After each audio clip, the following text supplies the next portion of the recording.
You're listening to the LouddMouth Radio Network. It is so natural for us living in a society where we are engulfed by image and comparisons and measurements. I've been saying this for some time that we're going into this realm of the have and have-nots, the peasants and nomads. And because of that, and it stretches over generations, it stretches across economics, it stretches across careers, it stretches across even structures of families. I've literally have seen people make a comparative of their family's dynamic in regards to their lives and their relatives and their circumstances, and look at someone else's and try to format it to be a makeup of what they desire to see, whether or not it is necessarily healthy. Let me back up a little bit. I think that it can be a twofold situation. When you're observant is one thing, but when you're adamantly looking at others who might be in your peer group, in relation to you, in friendship and family, and try to compare them to you or measure them to you, to the point that it can cause and create real hardship psychologically and mentally for you, emotionally draining. And it's not uncommon for you to have a moment of recognizing someone's achievements or their growth or their advances, and you may not be moving at the same speed at the same time. No one is. It's never a capacity unless you're running a race. But even in a race, you're not running the exact same speed, and you're not. Because what's going to happen, there's going to be one person that's going to cross over the line, and then there'll be people that follow. But everybody started at the same time, right? So even in our life's paths, we got to be careful to not allow ourselves to be consumed with what we see, and then take that measurement of our visual and inject it into our mental and let it become less serving to us, because it's so easy to get caught trying to measure yourself against others. Y'all, let's have a real conversation. You know what time it is. It's Sonny's Monday Motivation. Let's go. Greetings. My name is Eleuth Espinoza, founder of Anthonie's Voice, an organization named after my grandson, Anthony Brown. Anthonie was diagnosed with autism at the early age of 3 years old. He is currently 21 years of age and is still considered nonverbal. Our journey has been one of many challenges as well as unimagined rewards. This year, for Autism Awareness Day, April 2nd, we're proud to announce our community partnership of Anthonie's Voice and LouddMouthRadio.com. This month, Anthonie's Voice will have a 4-part series each Thursday of the month. Radio segments that will bring two communities together to discuss autism, share resources, highlight individuals on the spectrum, fundraisers, and so much more. You Need Tent 2, located at 3118 Emory Street Northwest in Unit B in Covington, Georgia, is dedicated to delivering high-quality tent workmanship and excellent customer service. You Need Tent 2 has a variety of tent shade options and films ready to be installed with a lifetime manufacturer's warranty. So stop by today. You Need Tent 2 is the go-to destination for professional window and tinting services. Don't forget to visit us online at youneedtent2.com. And don't forget to tell them that LouddMouth Radio sent you. No matter the time or the season, we're open and available 24/7. Shouldn't your dealership be too? Carumba.com, the convenient online used vehicle marketplace. Register your independent dealership now.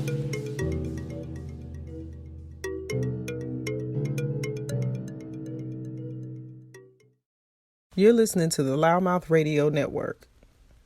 So I found a very interesting article that I'm going to read in its entirety to you, which is not normally something I would always do, but today I think that this is very much appropriate, and it is coming from the magazine of Fast Company, and it is written by a gentleman by the name of Art Markman.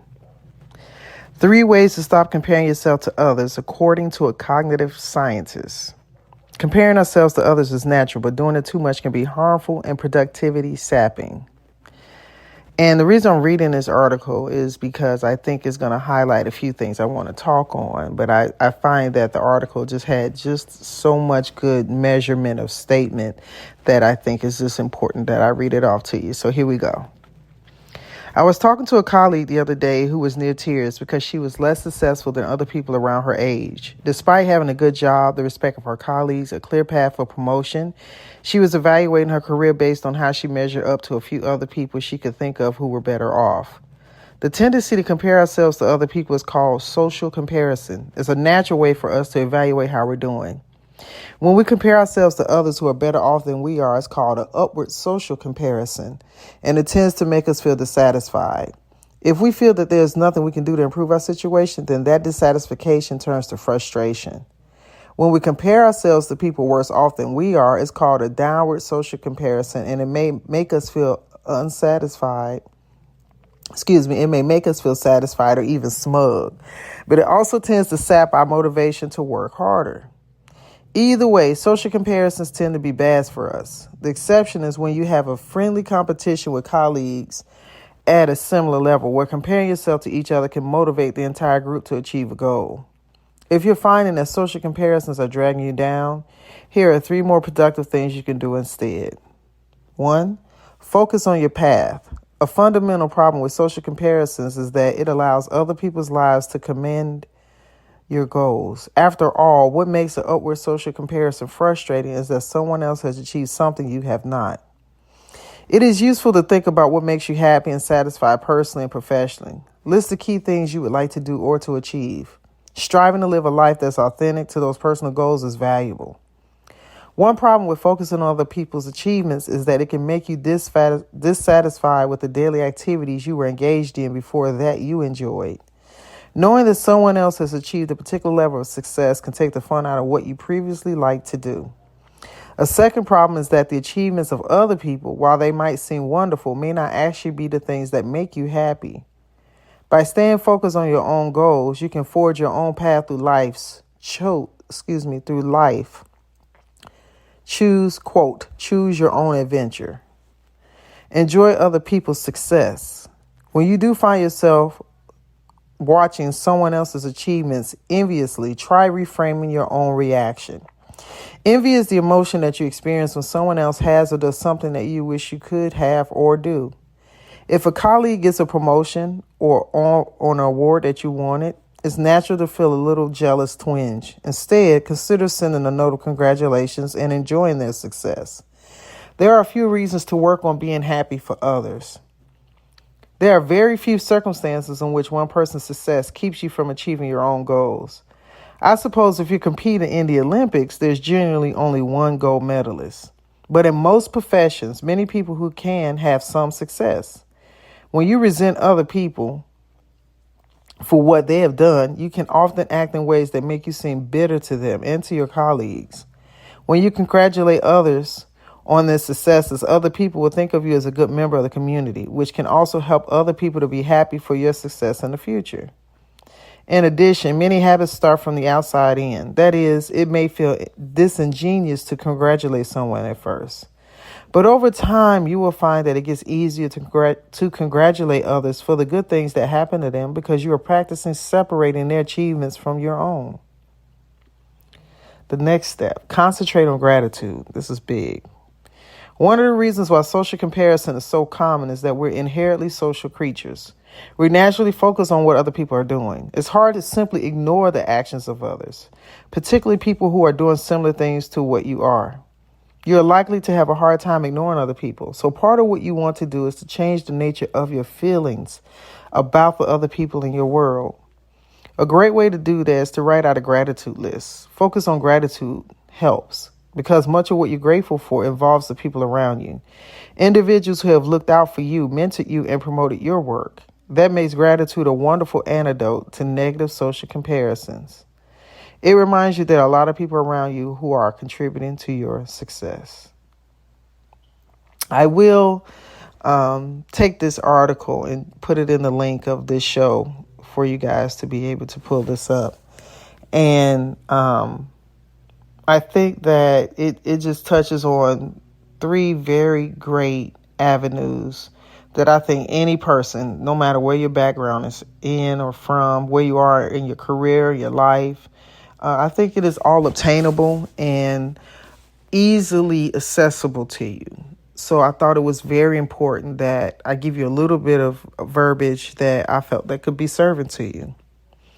Now, the wonderful thing I think that we can build upon just this from this article alone is that it is not, just a huge negative thing for you to naturally pay attention to maybe your siblings or your, relatives or friends or schoolmates or social people that you kind of have had in social scenes that you've become aware of, and you guys may be connected on social media, which that's the thing. When you think about it, you have to have some type of constructive connection in order to even know what a person is doing. So naturally, that's going to be through some tool of communication, whether it's social media, your computer, your phone, your television. If you think about it, these are the main aspects in which we're at in our world, especially now that we're connecting. So when you really think about it, we are consumed with a lot. Data, conversation, visual images, and even, things like this, reading an article like this. Excuse me. So if you think about it, we're connected. We're very connected. And through that connection, it allows us to have the ability to see, feel, analyze, construct our thought processes of what we feel and think. And it is only natural that as you see people are changing and aging and moving around and doing things, to feel as if there's something that is happening beyond your control. And that is a real truth. It is. It is the natural force of things that's happening because each and every person is on their own journey of evolution. And because each and every person is on their own journey of evolution, it makes it easier for us to evaluate it and to see it, because we may see each other at work, we may see each other at home, we may see each other in the street, or like I said, on social media, we're looking at each other and keeping up with each other at a distance. I know for me, I'm very much on Facebook first. I do like Instagram. I'm not in anything against Instagram. I have not really done as much on TikTok. I am working to be more active there. Just being very honest. But for my radio platform, I do have a different level of aspects when it comes to my platform and the way that I've interacted with my platform. I know that as I take this content down and record into my mic, I'm going to move it into my computer, and from my computer it's going to be moved into the production levels of platform for us to edit all of the content, and then it's going to eventually be uploaded into my computer or into our server and then put into our platforms for the feed. And from that feeding, it's going to then go from our platform, LouddMouth Radio Network, out to hundreds of different platforms which have millions of people attached to it, right? So I've already initiated something that started from the point of where my voice started, and it started moving through channels and through phases. And so I think that our life is very much the same. We have things that we're doing or involved in or interests or passions that we have. And then we start constructing ways in which we exert energy or time or space into these things or people. And so naturally, if we're all diving into what we have of our own to do, we're on our path, right? And we're focusing on what we have. Now, of course, we are human. We're not robots. So that does not mean that your focal point is going to maintain 24 hours in every breaking day at what you're doing. You're going to sleep. You're going to try to take time to spend with your family or socially connect to people. You may have your job that's separated from whatever you're doing. That could be something that you're dealing with, whether it's some goals at home or goals at work or to start a business or to grow a family, whatever it is. But everything is working in phases. So at some point you have to focus on it for things to move. Secondly, you are engaging to do something that is going to first give you some type of level of satisfaction.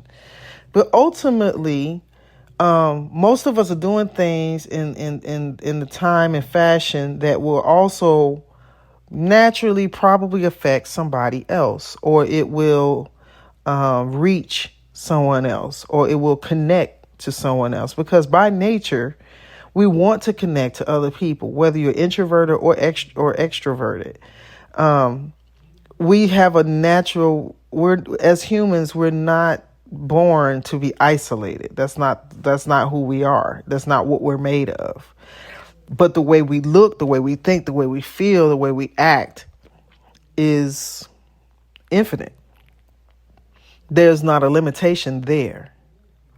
So because of that, it is only natural that we're going to be influenced emotionally and mentally and psychologically by our connections. So it's very important that you maintain a pulse on yourself. Even if you kind of do a left or a right side look at your friend or family member who's on their own projected path, just don't get caught sliding into their lane. And so you're riding, it's like a car. You're in a lane driving a car and there's a car next to you on either side. And then you decide that you want to get into the lane of another vehicle. That means you're either going to have to slow down or you're going to have to speed up. But you can't be in the same lane with another vehicle at the same time. It's not possible. Or you crashing into them. But you can be in your own lane and either moving along with them or ahead or behind. And it constantly is moving. It doesn't remain the same. Guys, when I tell you I understand the value of looking at people you admire or people that you may have grown up with that is in connection to you and looking and paying attention to where they are. And there may be a moment where it makes you reflect on yourself. Because I think it's just a natural thing. And I don't necessarily think it's always a derogatory thing. But I do want you to take notice in how you react to it. And then coming from the reaction of whatever their achievements are, come back to you and take note of you. And continue to stay in connection to whatever it is that you desire. Because whatever it is that you have for yourself is just as important as what the other person is achieving too. And it doesn't take away from you. Nobody else's success is ever taken away from you, typically, right? And it's so funny, the article used something close to what I said. If you run in a race and they mention about the Olympics, there's a true fact there. Right? Me being a former athlete, I understand the construct of that statement. And even, when I stopped playing professionally and I started coming over into they say the world in which the majority of the society is moving, there was an adjustment, there was a change, but there's still a part of me that operates in a way that could be considered competitive. But where do I put my competition at? Do I put it in measurement of other people, or do I do it for myself? Most times I'm measuring myself. And I'm only, in my mind, when I'm honestly staying in a space of real self-reflection, my only competition is with myself. It's really and truly not with anybody else. The thing that will sometimes happen is that I may have somebody that is, something comes across, and if I know them, then there's another level of connection there. So when I see that they may be doing something that I may have had interest in, or may have been doing or currently doing, and I see them working in their own realm and their own magic, I can't come back to me and look at me. And I know recently I had a moment, and maybe this is the reason how I came to this title of this show and thought of this show and the context of this show, is because I came across somebody's information that I hadn't had a lot of interaction with over the years. We used to be really, really, really, really close. And over time, just dynamics have changed, life has changed, and we're not in the same space that we once was. And I can see the growth and knowing so much about this person's background and who they are, in regards to the things that they would share with me that they wanted to do and how they wanted to do it. I can look at them and see that they're in their happy place, that they have, it took 15 to 20 years of time of progression. But I can remember some years ago when I had made some decisions for myself and was just following something that I had a passion in. And I remember we had a conversation. And I remember in the gust of that conversation, they made a statement that kind of was a little odd to me, but I didn't really dwell on it hard because I didn't consider it to be something derogatory because of the way that person was positioned in my mind to me. I'm thinking this is my friend and, I'm celebrating something in connection to what I'm doing. Truth of the matter was that it was a level of a statement that was really of envy. It was an envious statement. And I think I was taken back and I really didn't know how to take it in the way in which it was given at that exact moment, because it was one of those things that was impulsively a response. They really don't realize that they didn't have time to think about what they said. They just said it. It was like a natural reaction. And I can appreciate that because it gave me an understanding that I did not necessarily see. And over time, things shifted and changed, and it's all good. I'm not dwelling in that space. But it just goes to show that that how things can change, and how people levels are moving constantly. Now, time has passed and that person has done some different things and gone on to, another part of their life. And because of our ability to connect to people, someone can come to see or may stop into your activity or see something where you are. And for me, I don't want to find myself holding on to any type of resentment or anger or anything, But I think it's natural to see things and to see people, and you want to recognize people for where they are. Even for me personally, I think naturally I'm a person that does not like a lot of confrontation. I don't like to be a negative Nancy, or I like to celebrate people and in their own space and time. I like to honor those who are doing things, especially when I know some of their story and I've seen them struggle. I've seen them fight through. I've seen them down and out at times. And then to see them get to the point of where they've been aiming for, it makes my heart happy. Even if we're not on the same path as we once was at those times when they were going through those growing phases, I can still reflectively look and say and take pride in seeing them achieve, what they wanted to get to. And I think that it just lets you know that there's a possibility for you, that there's never not a time available for you. Now, can there be opportunities that change and move around at different times? I do think that is a possibility. Can we slow down our moments of opportunity? Absolutely. Can we inhibit our own growth? Yes, we can. Right?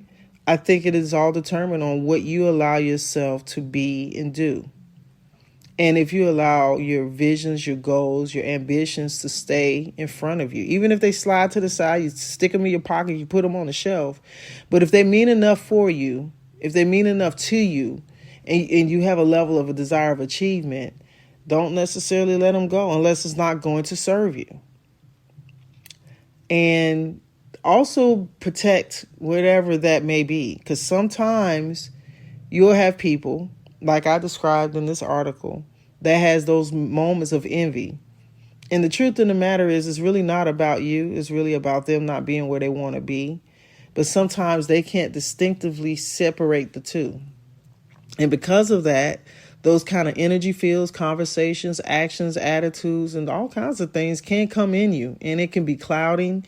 It can affect you if you allow it to be, especially if someone's close to you. And I know for myself personally that a lot of times, a lot of things that I've done in life, and I can be honest and say that I've achieved more when I was a little more quiet about it. And I was doing things that necessarily did not involve the masses.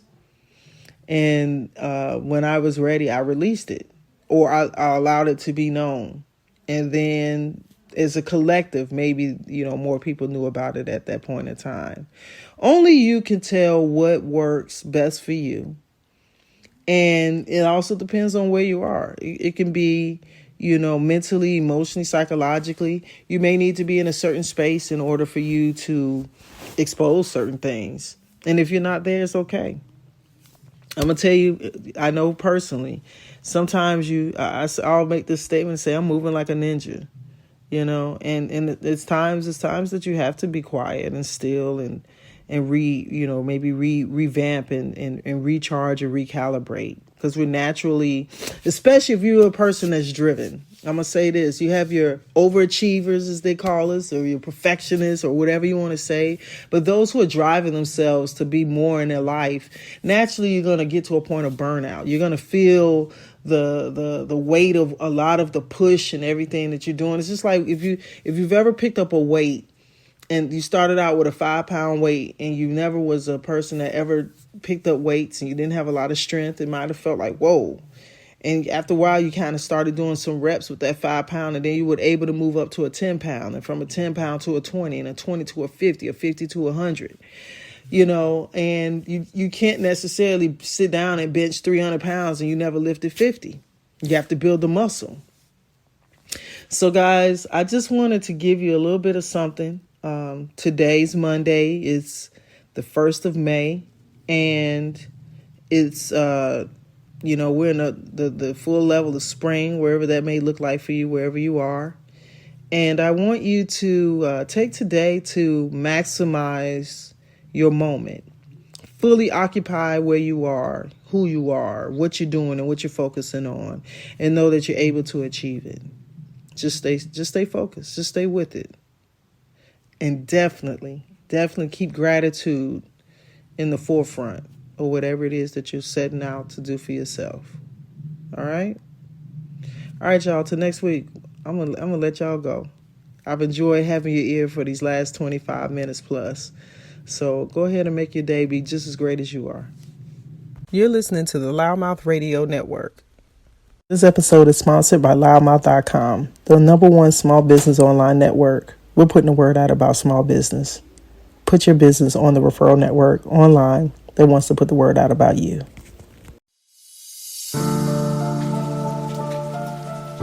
30.7 million small businesses in the U.S., creating 1.5 million jobs annually. Small business accounts for 64% of new job creation in the U.S. There's strength in numbers. No matter what we face, know that there's strength in us.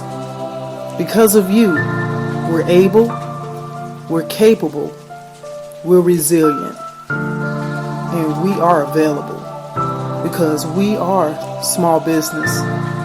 And together, we're the economy.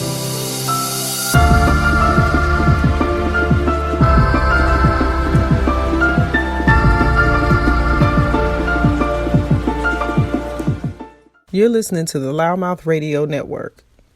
When I was diagnosed with cancer, it felt like my whole world came tumbling down. Patient Advocate Foundation is here for you, providing free one-on-one practical support to patients with a cancer diagnosis. Call us at 800-532-5274. Patient Advocate Foundation can assist in navigating disability benefits and health insurance options. PAF also helps in accessing vital services, medications, and financial resources for both medical and household expenses. Visit patientadvocate.org or call 800-532-5274.